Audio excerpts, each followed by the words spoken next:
Right, Shalom. First, I'd like to give all praises unto Yahweh, Bahasham Yahweh Shai, and double honors unto the apostles and elders at Great Millstone, and honors to you brothers out there in the highways and the byways teaching this word in all sincerity and truth. Shalom to you brothers out there that's listening and learning, and shalom to the sisters as well. Okay, I want to just respond to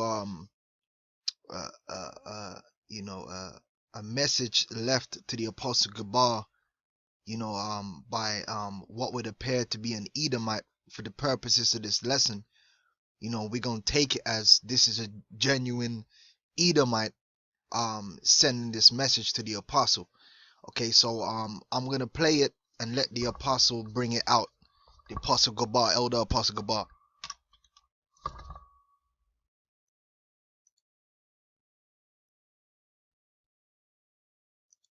This email here, this for now, for all intents and purposes, we'll call this individual the devil. This devil sent me. Randolph Ford. Okay, this was 7 hours ago. It says, "Sir, as a Caucasian man, I fully understand your anger. However, I dare to appeal to your generosity, sir. There are white people who accept the truth and who feel sorry for what was committed to the chosen people.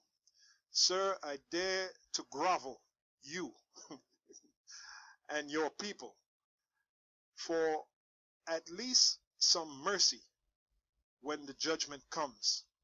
At least for these of us Edomites."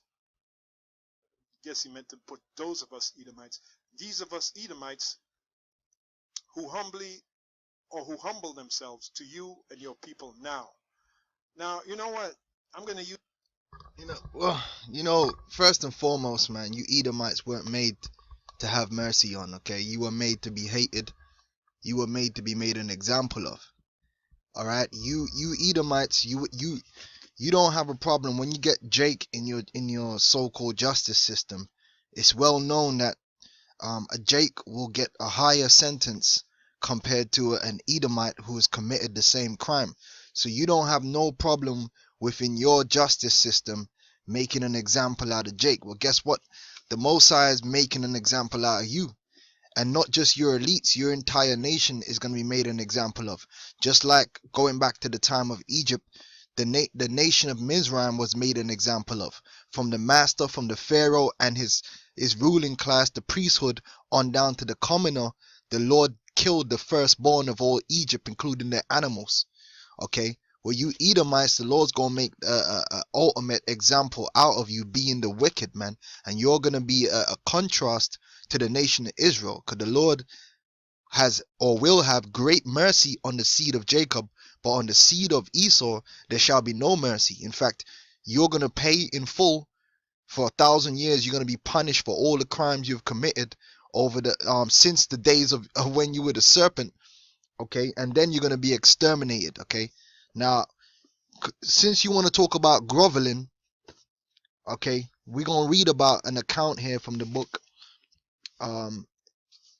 At the Hands of Persons Unknown by it's called The Lynching of Black America, which we know that the so-called Black Americans, the tribe of Judah, and then later on you had the tribe of Benjamin and the so-called West Indian and the tribe of Levi, the so-called Haitian, that joined them in the Americas. But the original so-called blacks that were shipped over to America were of the tribe of Judah.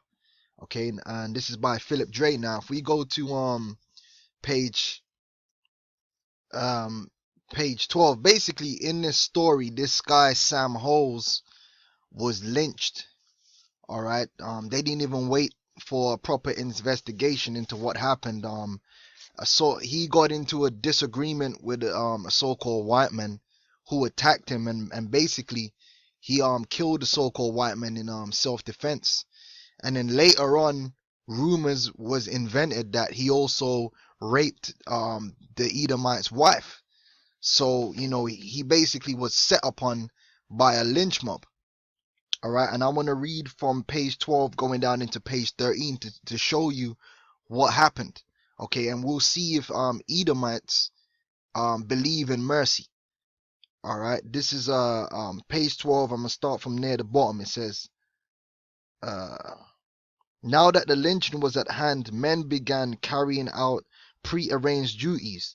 Those who had been taught in kerosene and small pieces of lumber began building the pyre, while others secured holes to the trunk of a pine tree. Young men and boys raced through the adjoining woods, seeking added kindling. Old fence posts, railroad ties, and dead tree limbs were piled around Ho's feet. The captive's clothes were cut or stripped away. A heavy chain was wound around his upper and lower body, then closed and locked in front of his chest. And it's key to add, there weren't no elites at this particular lynching, okay? For you Edomites that, you know, you wanna throw your elites under the bus. You're going into slavery too. You got a lot to pay for. Word went out that the lynching was about to commence, and the occupants of a column of buggies and wagons stretching back almost to Newnan Courthouse abandoned their vehicles and swarmed into the field. The trains en route from Atlanta carried no soldiers, but only more spectators. Word of Jose's capture had arrived in the metropolis that Sunday morning, just as many Atlantans were leaving church. So these are these good, forgiving Christian Edomites, and there had ensued a mad rush of worshippers to the train station, seeking the swiftest possible passage. To cope with the demand, the Atlanta and West Point Railroad announced that a special excursion train from Newnan would depart at 1 o'clock. When the 6 coaches of the train appeared, pandemonium broke out. Passengers who had been unable to purchase tickets clambered on board and clung to every available part of the train. So that's how much these Edomites were lusting for the blood of Sam Hose, okay, who was basically accused of murder, and then they added a whole bunch of other counts, you know, rape and all that on top of it, which wasn't true. Okay, and like I said, they didn't wait for a proper investigation. All right, because these devils, they were out for blood, especially because it was a so-called Negro. It says here, friends helped one another climb in the windows, while vendors made quick profits stuffing sandwiches and coffee into outstretched hands. Police had to be called to clear those perched on the side of the cars. In order to win the cooperation of those ejected, the railroad announced immediately that a second special was being assembled. This train with 10 coaches was then drawn into the station, and within moments it too was rushed and boarded, and the railroad having by now abandoned all thought of selling or collecting tickets, both trains sped south at full throttle. So this is how many people were lusting for the blood of Sam Hose or Jose.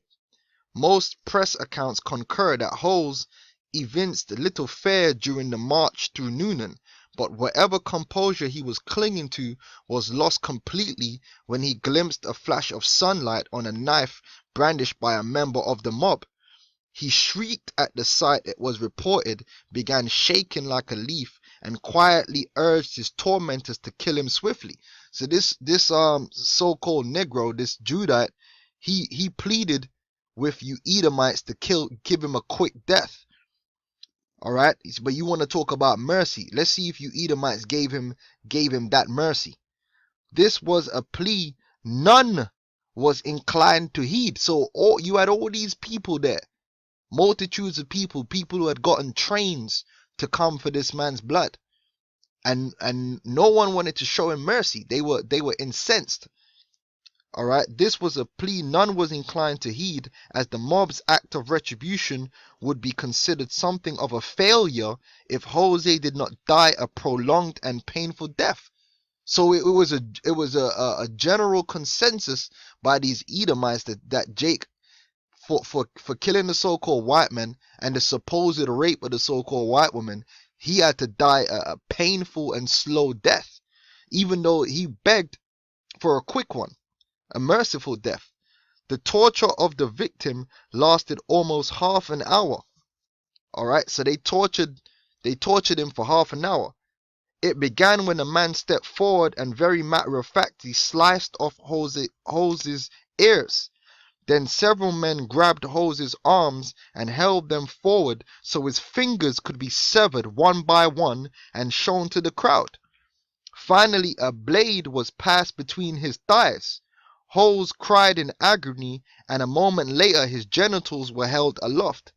From the crude incisions he'd suffered, the bound naked man was soon covered with bright crimson blood from head to foot, and must have appeared at last to be the black devil the newspapers had made him out to be all along. It was the last clear glimpse the crowd had of him, for with the command, "Come on with the oil," 3 men lifted the large can of kerosene and dumped its contents over Sam Holes's head, and the pyre was set ablaze. "Sweet Jesus!" Holes was heard to exclaim, and these were sweet Jesus was the one that was burning you. Okay, Yahushua is the deliverer.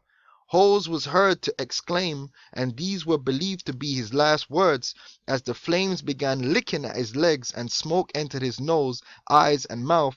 He turned his head desperately from side to side. To the crowd's astonishment, he somehow managed to reach back and, pushing with all his might against the tree to which he was chained, snapped the bonds around his chest, bursting a blood vessel in his neck with the strain of his exertions. For a moment it appeared this wreathing half-dead apparition might break free and stagger into the crowd, but the whites, the Edomites, rushed forward and, using several large heavy pieces of wood, pushed him back into the fire and pinned him down. One of those logs was near his head, and with a last desperate effort, Holes grimaced and sank his teeth into it, then died. Alright. The Atlanta trains had brought 4,000 visitors to Newnan. Hundreds more had walked or hitched a ride over the Palmetto, where many had camped until the last moment, certain that Holes's execution would take place on the Cranford farm. Having missed the main event, the frustrated thrill-seekers could only gather around those witnesses willing to narrate all that had occurred or search for suitable souvenirs. Trophies of the occasion were instantly prize-worthy. When literally nothing remained of Sam Holes, the pine tree against which he had died was chopped down, and pieces of it were carried off. A man then came forward with a sledgehammer, separated the links of the chain that had been used to bind him, so that these two could be given out or sold. Okay. And yeah, that was the lynching of Sam Holes, man. And you want to talk about mercy? Okay. You wanna talk about mercy, right? And let me find this. It was a dispute. Sam Holes basically had a dispute over wages and work conditions with his Edomite boss, and basically the boss ended up dying, and they added on all kind of rape charges, which was a lie that never happened, you know, to help incite the people against him. You know what probably happened? The Edomite got angry. He probably was upset that a nigger was basically being defiant, and he probably attacked Jake, and Jake killed his ass in self-defense, because no Jake in his right mind would actually attack an Edomite in those days, man. It had to be that the Edomite attacked him and he defended himself. Either way, you know what I'm saying? Even if he did murder the Edomite, you know, look, they didn't show him no mercy, man. Especially after they trumped up them rape charges. So, I mean, with that being said, man, I'm going to let the Apostle Gabar bring the scripture out. And we'll leave it at that, man. You Edomites, man. Okay? You Edomites, boy. Whew.